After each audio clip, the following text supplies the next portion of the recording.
Patrol arrests, and again, over 42% of all Border Patrol narcotic seizures. I just want to take a moment to thank our Border Patrol agents for their hard work, dedication, and the work that they do day after day to protect this nation. Today we're standing in front of a new segment of border wall system that is already helping RGV achieve operational control over an area that has historically been very difficult to secure. Nearly 10 years ago, the installation of border wall and technology in our eastern corridor near Brownsville, Texas, significantly reduced illegal border crossings and narcotic trafficking. RGV agents have seen firsthand that walls work. After installing wall in the eastern corridor, illegal activity moved to the west, encompassing this very area where we stand today. In response, we put a plan together to help secure these areas through the construction of new border wall system. Today, the men and women working tirelessly in the RGV sector are very pleased to see these plans coming to fruition. At this time, it is my pleasure and my honor to invite Acting DHS Secretary, Mr. Chad Wolf, to the podium. Mr. Secretary.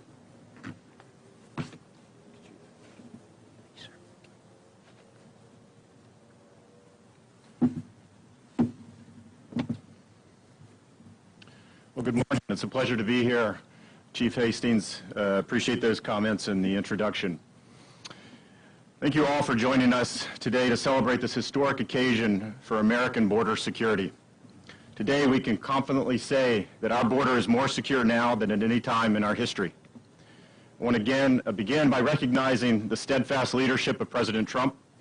Without the President's vision and dedication, we would not be here today to celebrate the construction of nearly 400 miles of new state-of-the-art border wall system.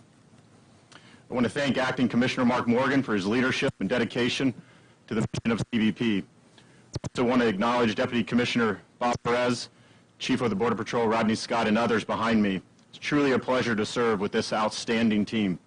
And the American people owe you and every man and woman of the CBP gratitude for the work you do every day to secure our borders.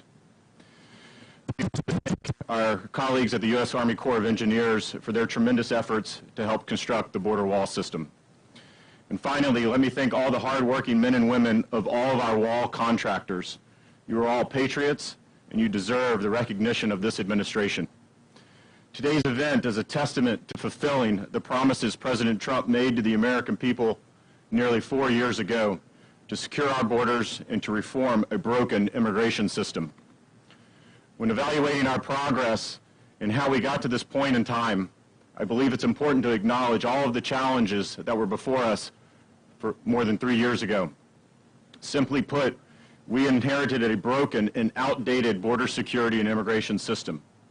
The system did not fully provide the men and women of DHS and CBP the resources and tools they required, and it incentivized and facilitated the smuggling and trafficking of illegal aliens into the country, where they were released into the interior and absconded without consequence.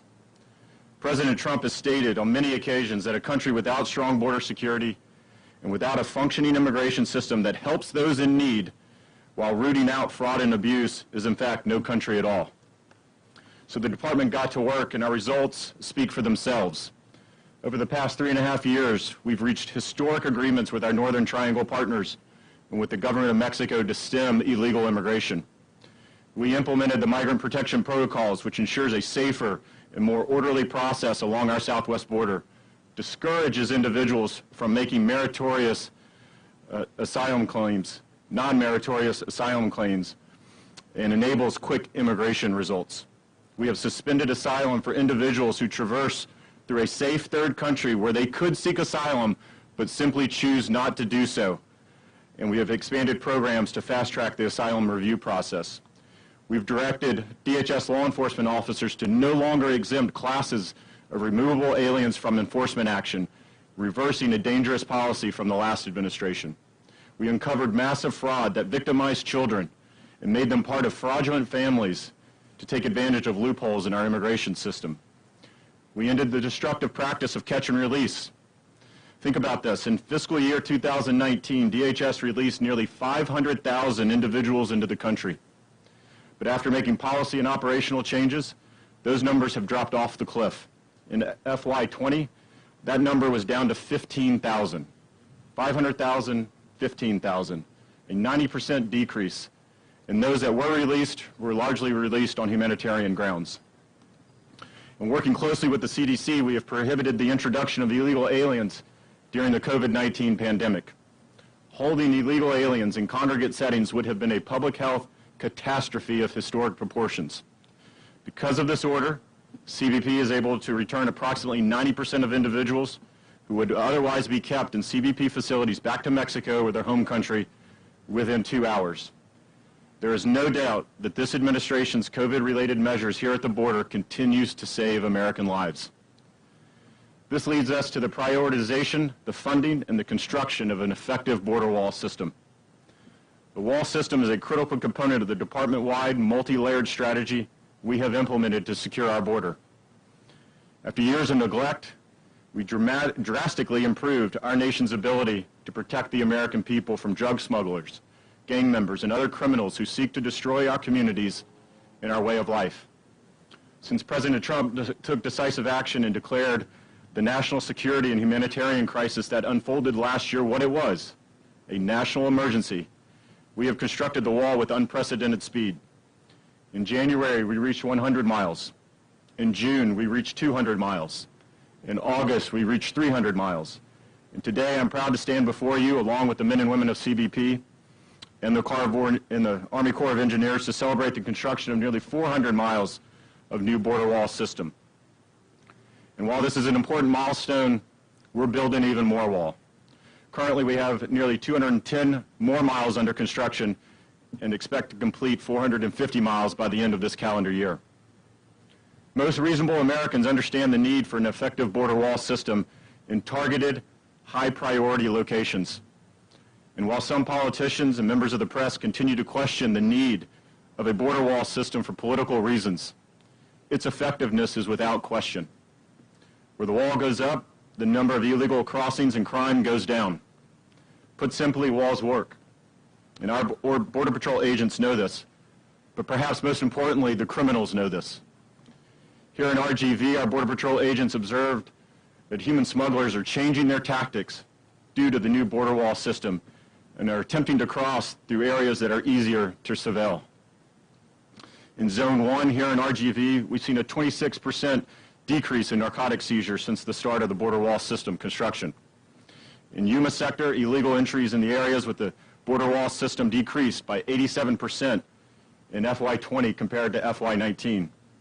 In Tucson sector, narcotic seizures decreased between ports of entry between FY19 and FY20 thanks to the capabilities provided to our Border Patrol agents of the wall system. And overall, drug seizures in Tucson sector are down 25%.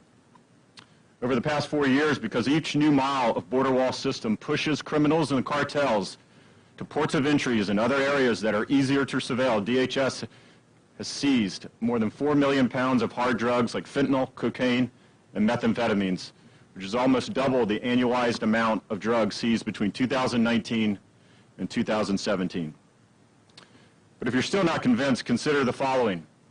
In areas where the new border wall system is being deployed, Border Patrol will be able to redeploy thousands of Border Patrol agents per year to other areas of need.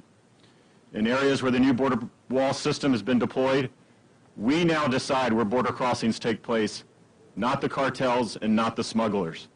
Again, the wall system allows our agents to pick their battleground by forcing smugglers, traffickers, and other criminals to pass through areas that are easier to surveil or through ports of entry where we have resources and personnel there to interdict.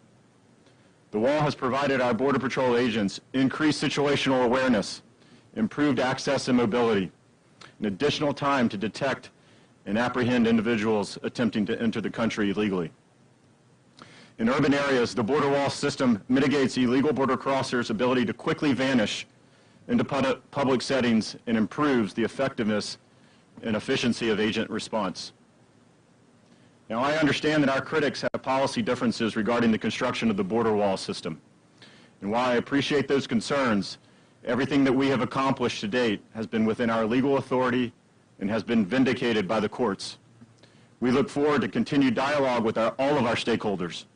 But at the end of the day, we will continue to build the wall system, as this is an issue of national and homeland security. The progress we are celebrating here did not happen by accident. The many miles of border wall system exist because of the will and the vision of President Trump and the dedication and hard work of the men and women of CBP and the Army Corps of Engineers. As we stand here today, it's important that we don't lose sight of the challenges we overcame to keep this important promise. Whether it was pushback from our critics in Congress, impediments from the courts, or outright lies in the press, we have prevailed. In 2017, the Washington Post ran a headline, "Sorry, Trump voter, you got scammed. You're never going to get your wall." In September 2018, the LA Times ran a headline, a promise Trump can't keep. His window to build the wall is closing. In 2019, Speaker Pelosi said that President Trump has not built any new wall. Not only has the media and our critics been proven wrong, but they've been proven wrong 400 times and counting. If you take a look at the headlines today, they'll tell a very different story. Even our most ardent critics recognize that the wall is being built. And under this administration, we will continue to build even more wall because it's very simple. A border wall system is effective. A border wall system saves lives. A border wall system protects our national sovereignty. Again, in short, walls work. Unfortunately, this criticism isn't surprising, nor is it unique. Many of these same critics have been critical of law enforcement in recent months, wanting to cut funding and branding all law enforcement officials as racist. In fact, it was just over 3 months ago when Speaker Pelosi described DHS law enforcement officers to include CBP officers, many like are standing behind me today, as stormtroopers. An absolutely disgraceful remark. It's time to put politics aside and support our law enforcement and our Border Patrol officers. The wall system is fundamentally a national security asset, critical to the efforts of thousands of Border Patrol agents working tirelessly to secure our border. If you are against the wall, you are against the men and women of the Border Patrol. It's really that simple. Without the wall system and the vast array of the immigration policies this administration has implemented, our border would be less secure, less orderly, and more ineffective in dealing with the cartels and the criminal organizations. Unfortunately, the men and women of the Border Patrol have seen that reality. It was a short time ago in 2019 that we were in the midst of a national security and humanitarian crisis here on the border. During this time, for several months, more than 100,000 illegal aliens crossed into our borders and were released into our communities. While the Trump administration took decisive action, leading to a drop in numbers throughout the late 2019 and early 2020, those numbers are beginning to increase once again. Illegal immigration is trending up over this time last year, and if current trends hold, October could likely be one of the highest months of illegal crossings in some time. The only reason we haven't reached another crisis is because of the policy and procedures this administration has put into place over the last several years, including the construction of an effective border wall system. It's plain to see, these measures protect Americans because they work and because they are effective. Abolishing these measures or reversing course is absolutely no way forward. But that's precisely what some of our critics are proposing. They want to block the removal of criminal aliens. They would like to resume catch and release. They would like to return to a broken asylum system. They would like to walk away from historic international agreements. They would like to stop construction and actually dismantle the effective border wall system that you see today. So these are not only bad policies, these are dangerous policies. And let me be crystal clear, each of the measures would endanger the lives of the Border Patrol and Americans across this country. Public safety should not be a political issue. And as long as I'm leading the men and women of DHS, I will continue to put the safety of American people ahead of politics. Before I conclude, let me again thank President Trump for prioritizing the border wall system and for supporting the men and women of DHS and CBP as we work every single day to secure our homeland. Our journey to 400 miles certainly has not been easy. We have seen more than our fair share of unwarranted criticism, and we have had to manage several impediments along the way. But I am proud of the work that we have accomplished and will continue to accomplish. Promises were made and promises were kept. But as I mentioned earlier, there's still work to be done, and DHS, along with our partners, will not rest until we have finished the job. As the old saying goes, many hands make light work. And so I would ask all of our political leaders, the media, the American people, to continue to support us as we build this border wall system. We are performing this important work on behalf of all Americans. We deeply appreciate the support as we work to secure our borders in our homeland. Let me turn it over to Acting Commissioner Morgan, who will continue to talk about the successes we've had. Thank you.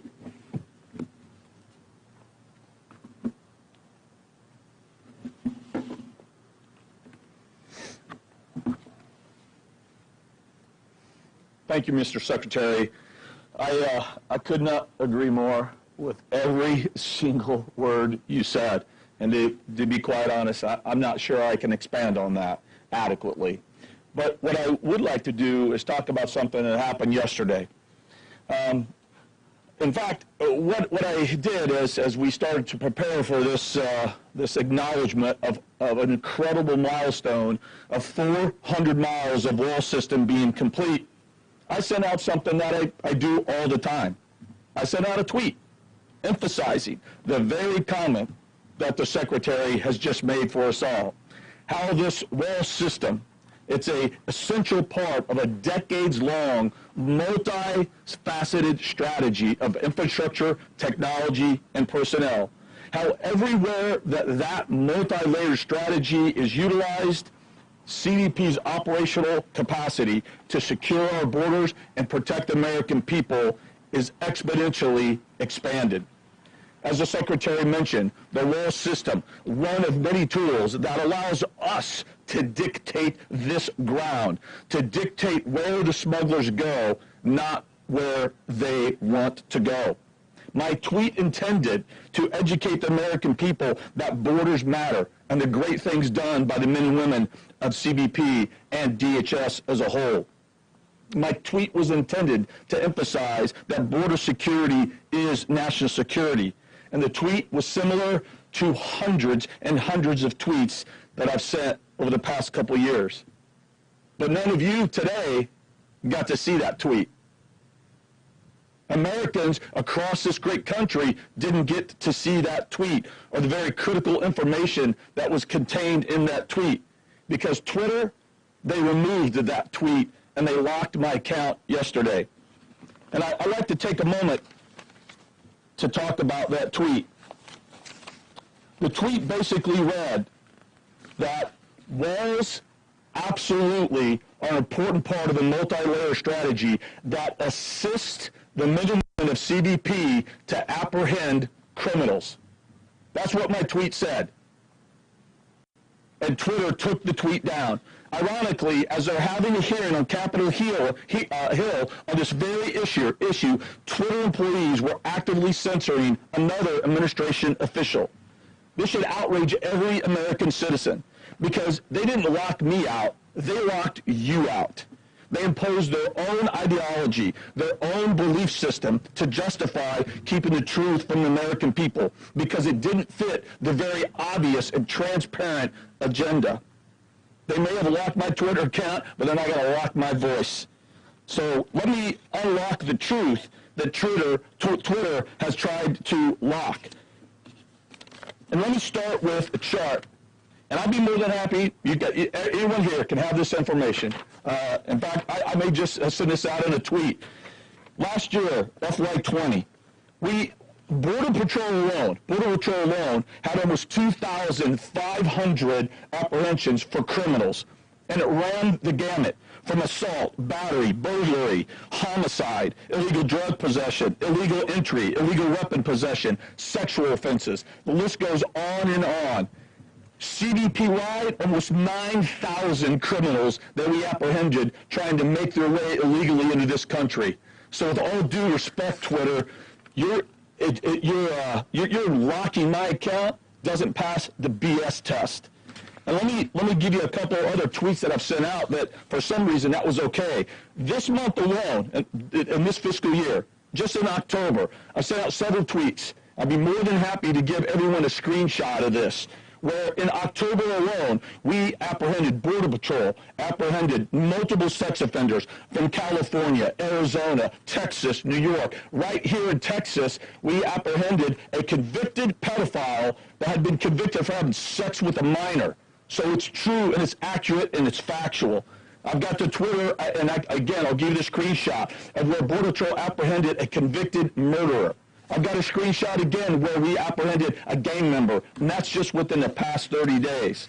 You know, it's ironic to me that for some reason, if the Ayatollah tweets out for the full and complete destruction of Israel, somehow that's okay. But me tweeting out about how effective the law is and how it absolutely helps us apprehend criminals that try to illegally enter this country, somehow that is hate speech. That's absurd. And like I said, that doesn't pass the BS test. So, thank you, Mr. Secretary, for indulging me to talk about that. So, look, let me also say as simply as I can. The wall system that we're looking at right now, it works. And here's one thing that we don't talk enough about. If you ask the men and women of Green, what they're saying, what they've been saying for a very long time, one of the main features of the wall system is it acts as an effective impedance denial tool. It's an integral part of that multi-layer strategy of infrastructure, technology, and personnel. And quite frankly, I've kind of added something to something as massive as this, something that's being built right now, just simply because of sheer size. It also acts as an effective deterrence tool as well. That means individuals trying to illegally enter, including the list of criminals I just provided, look, it's not complicated. It slows them down. If you ask Border Patrol agents that are working in an urban area, where sometimes the border is separated just by maybe 60 yards, and there's communities on both sides, if there's not any system, no barrier that's there to impede and deny, they can illegally enter within 60 seconds. All the technology in the world is not going to apprehend that individual that takes seconds to go across the border and illegally enter and blend in and disappear into the community. But with the wall system, at times, it slows them down just enough that the Border Patrol agents can respond and apprehend them. That's the truth, and that's effective. And we've been using, here's another just unbelievable false narrative. We've been using effective barriers for a very, very long time. We're just building them better now. That's what we're doing. We're not just building them better now. What we're doing, it's much more than just steel and concrete going in the ground. As the Secretary talked about, it's a system. It's got access roads. This road that we're standing on right now, this access road is very key. In fact, if you ask some Border Patrol agents in some areas, they'll tell you, hey, you know what? I'd actually rather have the access road than actually steel and concrete, because it's that critical for them to get to where they need to be. But luckily, they don't have to make that choice, because with the wall system, they get it all. They get an amazing amount of steel and concrete, the access road, integrated lighting, and state-of-the-art technology that infuse artificial intelligence or machine learning into the systems. And those attributes is what makes the wall system the game changer that it is. And this president has given us so much more than just tools like the wall system. As the Secretary mentioned, the network of policies and initiatives, like MPP. Look, let's be straight. MPP was the driving factor that drove the end of catch and release. Through these network of initiatives and policies and tools, we've been able to regain the integrity back into the immigration system. We've been able to close numerous loopholes being exploited by the smugglers and, quite frankly, the migrants themselves. And as Congress failed the American people and sat on their hands and let the crisis pass them by, when they could have taken action in 15 minutes to end this crisis, this president's strategy has absolutely been incredibly successful. And the Secretary mentioned, in FY19, almost 5,000 illegal aliens we had to release in the United States because of the broken system. CBP in FY19 alone, 230,000. In FY20, we went from 230,000 to about 1,000.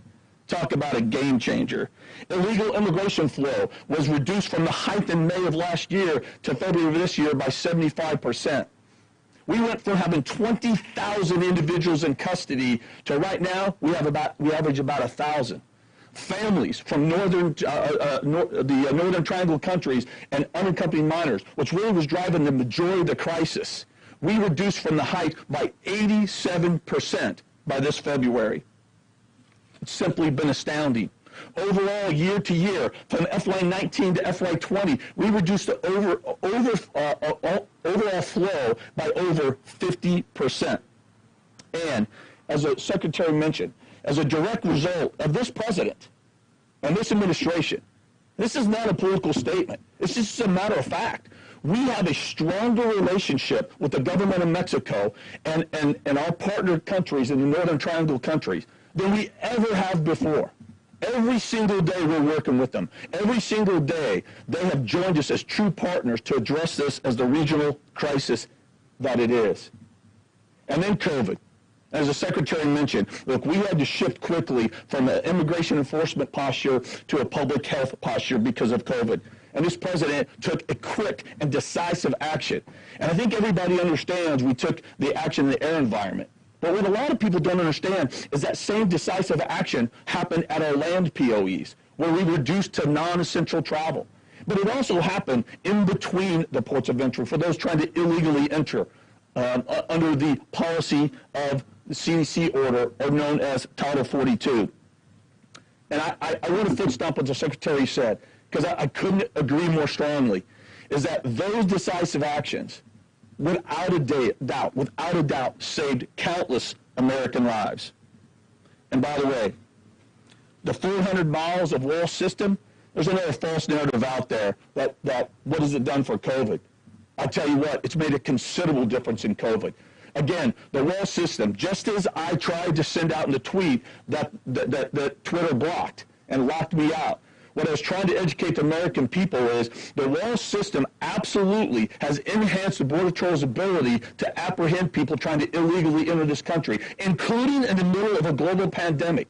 Every single individual trying to illegally enter this country, we don't know where they've traveled, we don't know what their medical history is. More than likely, they've been stuffed in a crowded, unsanitary stash house.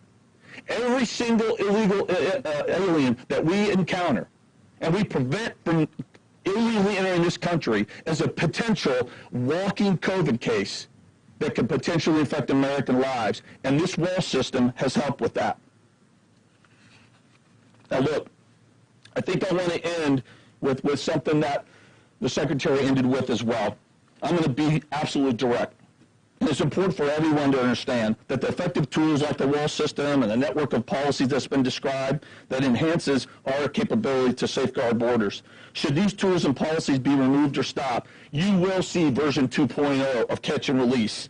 It will immediately be back in business full swing. You will re-incentivize and drive another massive illegal migration flow. If you stop building the wall, you will remove an effective and essential tool. If your immigration policy supports the ongoing protection provided to illegal aliens by sanctuary cities, as well as reward those same immigrants who remain in the country illegally with free health care, your strategy will be clear. It will be one that includes release, protection, and reward. Think about that.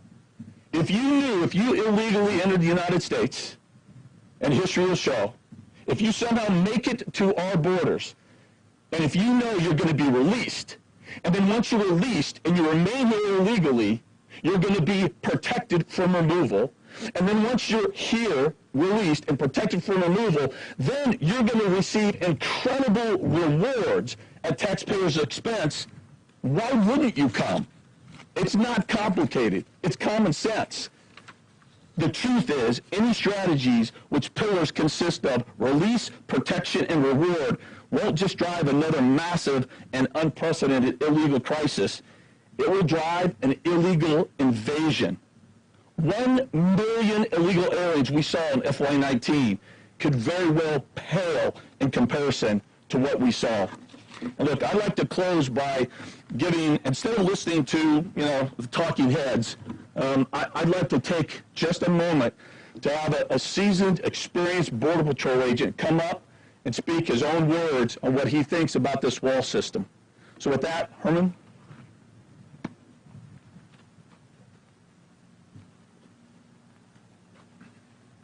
Thank you, and good morning, everybody. My name is Herman Rivera, and I've have the good fortune of being in law enforcement for the last 26 years. Originally started in San Diego sector, Brownfield Station, at that time in 1994. It was the busiest sector in the country. We apprehended thousands of people daily at that time. We had wall or border fence there.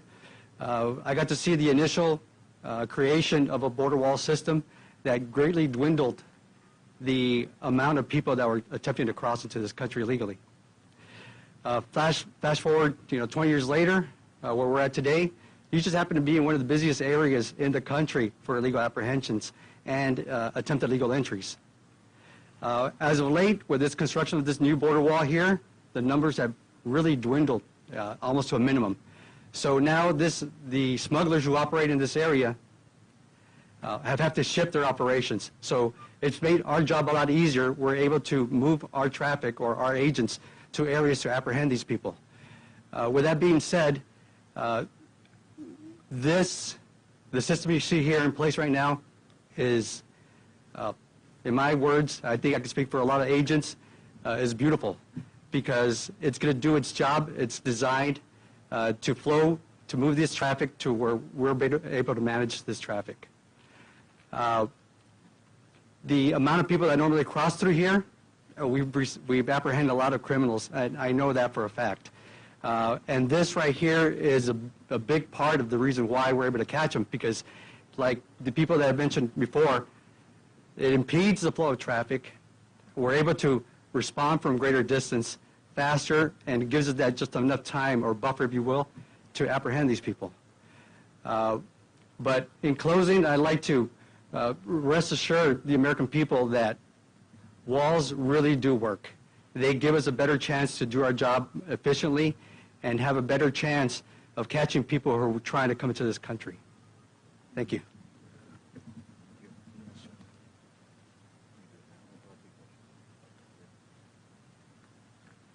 Great. We'll open it up to a few questions. If you do have a question, please identify your name and who you are with. In the blue. Thank you. Sorry, you're going to have to speak up. Thank you.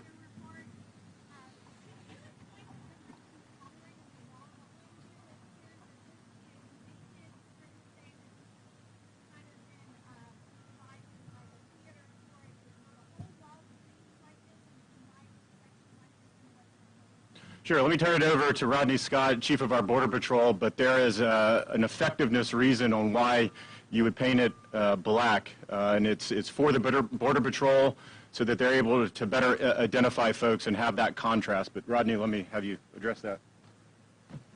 Thank you. You will notice that the wall right behind us is painted. There's a couple other sections along the border as well. In some of our initial testing out in the field, the ability of agents to identify movement behind that wall has changed based on the paint color. There's another section of wall that's actually not solid black in another part of the country, very specific to that area, to be able to highlight movement behind it. We're continuing to work through it, and each different environment is slightly different, but I can tell you that the specific paint is for exactly that, to pick up what's behind it so there's better contrast so we can see movement behind it so the agents can respond quicker. I won't get into all the technology, but there's some specific technology issues as well with the AI and with some cameras where it makes it significantly easier to identify movement. No, I did not say the entire border would be painted that color. We're still in the process of figuring out where it's appropriate and where it is not. So right now where we're painting it is a pilot test, if you will, and it changes based on the technology, but it also changes based on the background. Yep.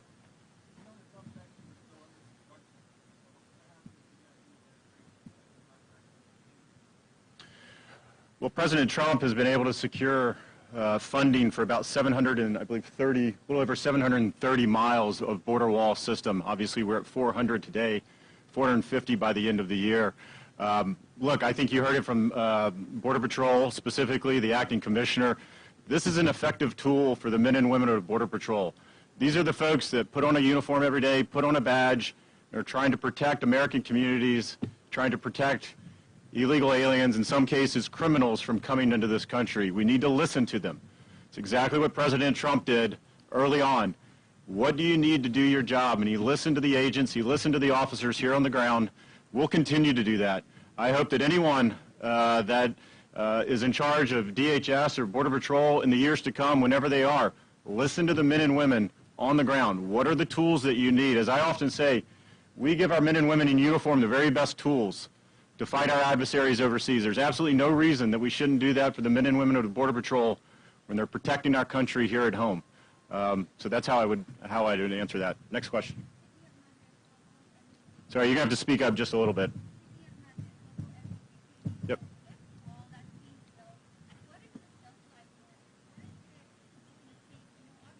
Rodney, you want that? Okay.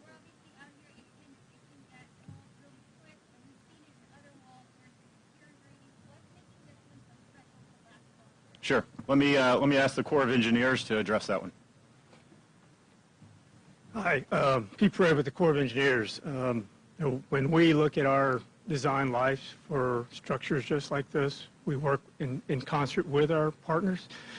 We make sure that we use the latest technology and understanding of the materials that are going into this wall to ensure that it lasts 30 to 50 years as for the performance of the wall. And obviously there are regular recurrent maintenance that will be required, but that is something that we'll work with our CBP partners on to maintain the effectiveness of the wall. That's what I think.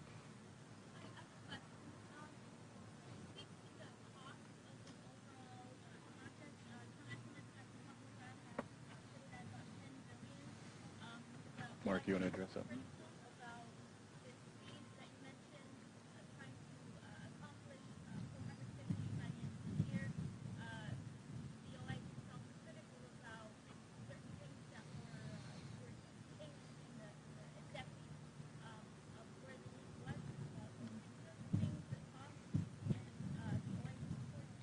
Sure, I'll let Commissioner Morgan talk specifically. The President, again, as I indicated, has secured about $15 billion. That'll give you about a little over 730 miles of wall. So we'll continue to look at that, continue to look at what are the high priority locations. And again, CBP has done great work on where those locations can be. Again, high traffic areas, making sure that we're pushing those criminal organizations, those cartels into areas that we want them to cross on our own terms. So we'll continue to do that. But I'll let Mark address the overall costs. Thanks, sir. And Chief, jump in here if you want. So I appreciate the question, and sometimes there's a lot of confusion. So we have what's called a BSIP, a Border Security Implementation Plan, and we re-look at that annually. And what that border security, the BSIP plan gives us is, and identifies where those strategic miles are at that given time. And that BSEP really includes a really robust set of criteria that we send out to the field, to the chief patrol agents, and we ask for their input. And based on the input, it goes back to headquarters, and then we collectively do an analysis to determine where those strategic miles are. And as the Secretary said, that's one of the first things the President asked, where do you need it and how much? And that's why we gave him, and that's really where we originally came up with the 450 miles that we need in strategic locations at that time. But here's the important part of that. Again, as the Secretary's mentioned, the cartels, I say kind of tongue-in-cheek, but it's really true. They could teach a class at Harvard on business resiliency and agility. And so as we get better, as we implement new tools, and not just the wall system, but technology, guess what they do? They shift. It wasn't that long ago when San Diego was the high traffic area, and then Tucson was the high traffic area, and now it's RGV. So with each mile of wall system that goes in place, with each new technology that we have that's implemented and goes in place, that threat and those priorities change as the cartels change. So it's not a static one-time only document. It's a living, breathing document that has to shift based on the cartels and smugglers changing their routes and their threat as well. Did I get anything? Did I miss anything?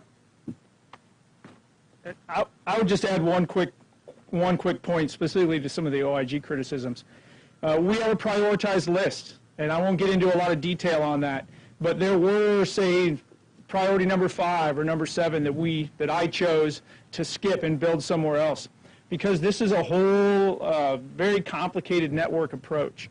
So there were times where we looked at real estate issues, and even though that was a higher priority for the U.S. Border Patrol to create impedance there, which is what the wall is, we elected to go ahead and shift down to a lower priority because I could make a difference there, and then take those resources, human resources, agents, and technology, and shift them into another area where I was going to have more challenges building a wall. I believe, I won't get into OIG specific, I believe if they would have done a little bit more homework and asked some more questions, they would cover those aspects, and I think that's doing due diligence to the taxpayers and giving back a return on their investment. Thanks, Chief.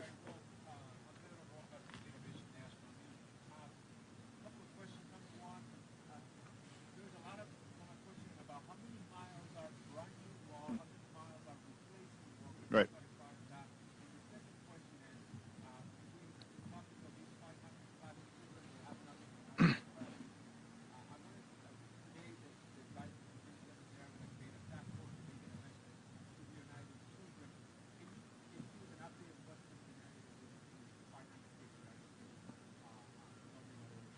Sure, I'll take those in order. So we talk about 400 miles. Every mile is a new mile of new border wall system. Because again, as we talked about, it's not only the steel that you see here, but it's the capabilities that it provides the Border Patrol.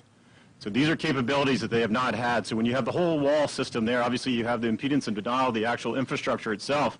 You have the camera, you have the lighting, you have the roads, you have the sensors. It's all of that that gives Border Patrol capability that they have never had before. So if you are replacing a 4-foot-high vehicle barrier that doesn't have any of that, that doesn't prevent any illegal crossing, pedestrian crossings coming over, and you provide a 30-foot steel bollard wall system with all of those capabilities, that is a new mile of border wall system. So to answer your question, we have 400 new miles of border wall system. Regarding your question about the children and the announcement today, I would just say, again, this is over a 2-year-old case that obviously the department, along with HHS, along with the Department of Justice, has been engaged in. And I just want to be clear, because I think there's some miscommunication. When we talk about locating children, the ACLU specifically, as the court has directed, they are the ones locating these individuals, again, in their home countries. So obviously DHS, HHS, we provide all the information that we can. But at the end of the day, it's their job to contact that, and that's the way that they want it to be. Of the ones that we have located, that they have been in communication with, there's not one that I know of today that has been contacted, whether it's in the Northern Triangle or elsewhere, and their child's here, that has been asked to be reunited with their child back in their home country. Not one. They have decided to separate themselves from their children, leaving their children here as they are back in their home country. And I think that's an important point. Again, we'll continue to work with the court. We'll continue to work with the ACLU and other NGOs that are involved in this, making sure that we provide all that information and they contact that. But I think it's telling because, again, the ACLU said, I think just a few days ago, and I think they acknowledge that no parents in their home countries have decided or elected to have their children rejoin them. What they have said is they would like their parents to rejoin their children here in the United States. Again, they have no legal right to be here. They have come in illegally. They were removed mainly through expedited removal, which is an authority given to the department, to the Border Patrol, by Congress. In some cases, if they have expressed a fear, they have gone before an immigration judge who has ruled they do not have a fear claim, and they have been removed. So they have had due process. This idea that they do not have due process is not accurate at all. So thank you. Mr. Secretary, could I add something about the wall real quick? I'd just like to add a little bit to the wall question. So let's be honest here, right? So the critics had said first we were never going to build the wall, and all of a sudden we started building the wall, and they had to shift their narrative to that. That's just absurd. Just like the Secretary said. I'll give you a quick story. Because if we're all honest with each other, right, and with ourselves, if you've got an old, dilapidated car at home that's 20 years old and it's about to give out on you, and you go that weekend and you buy a brand new car, and your buddy asks you that weekend, what'd you do? What do you tell him? Honestly, you tell him you bought a replacement car, or you tell him you bought a brand new car? It's a brand new wall. let me get around to folks others that may have a question before I come back. Quiero hacer la pregunta en español. Yo vengo del interior de la frontera. He sido invitado por las autoridades aquí por los últimos 4 años, pero vengo del interior y estoy enterado de las políticas y de las restricciones. Y se me hace una buena medida. Estoy en la provincia de Tampico. Y la pregunta específica es, ¿por qué si todos los beneficios que los entiendo, los respeto y están bien aplicados, ¿por qué no se ha remarcado un beneficio que es que con la pared, y además de con la pared, con las políticas que se están realizando, un beneficio que puede tener México como su socio, que es que no está regresando el dinero de actividades ilícitas en Estados Unidos, no puede regresar a México gracias a la pared? Y tengo la duda de por qué no se está remarcando también ese beneficio que es muy bueno, porque a la vez que puede hacer daño a México, también podría hacer daño a los Estados Unidos de regreso, debido a que las políticas internacionales permiten que un ciudadano poseedor de una visa que lleve $10,000 o no casi cercano a los $10,000 a otro país y pudiera llegar de regreso a hacer daño a los Estados Unidos. Repito la pregunta para que se la traduzcan. ¿Por qué no se ha recalcado este beneficio que también es muy bueno adicional a todos los que ya se mencionaron? Gracias. So apologies, I do not speak Spanish, but I know a couple of folks up here, or perhaps we have a translator nearby. Why hasn't Hold on, there, just, we've got, why hasn't there been touted the benefit of, from the Mexican point of view, of how the wall also has helped the preventing of southbound, particularly illicit currency and proceeds? why don't you address it? Yeah. So I'm gonna answer it in English just to make sure that I precisely answer it. Yeah. So the way I understood the question is, the benefit from both, not just the U.S., but the Mexican side. So as you heard from the Commissioner's Secretary earlier, the cooperation we've had with the government of Mexico has been absolutely unprecedented over the last 18 to 24 months. The collaboration we have, including the movement of illicit currencies and firearms southbound into Mexico, is something that we've done at an unprecedented level throughout the entirety of the southwest border, from South Texas all the way to California. So to answer your question, yes, the border wall is an absolutely effective tool for us to move our resources and put them exactly where we need them to be to better interdict not just the illicit currencies, but also southbound weapons that, as we know, are helping fuel a lot of the transnational criminal violence that is occurring to our neighbors to the south. down here on the end. Thanks for having the event, Secretary.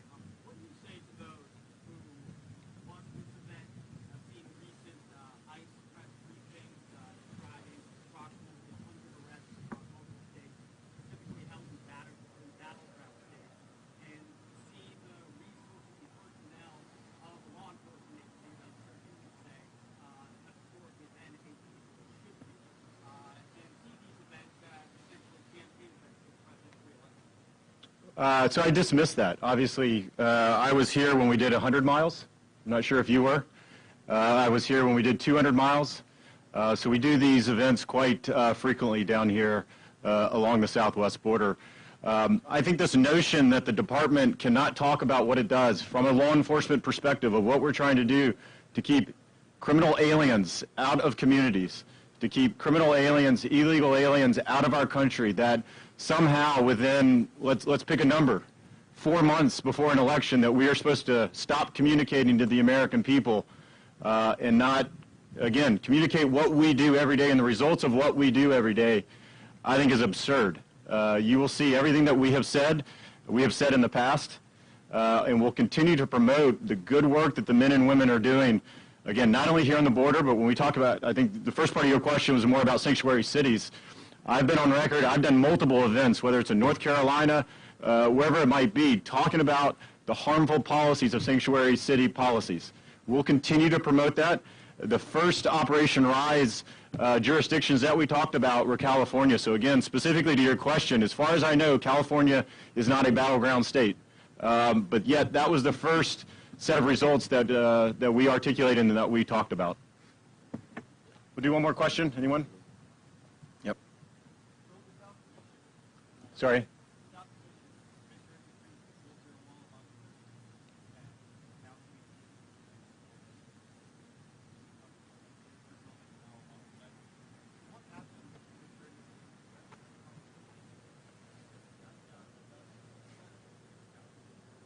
Chief, you want that one?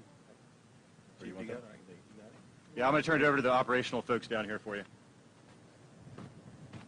So I'll keep that one simple. From a U.S. Border Patrol standpoint, we didn't ask any private company outside of the ACE process, of the Army Corps of Engineers process, to build any wall down here.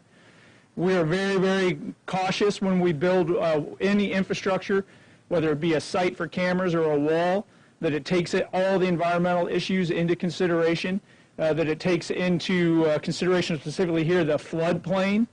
So the only projects that the United States Border Patrol is involved in are with the Army Corps of Engineers, and they're very well thought out in their design.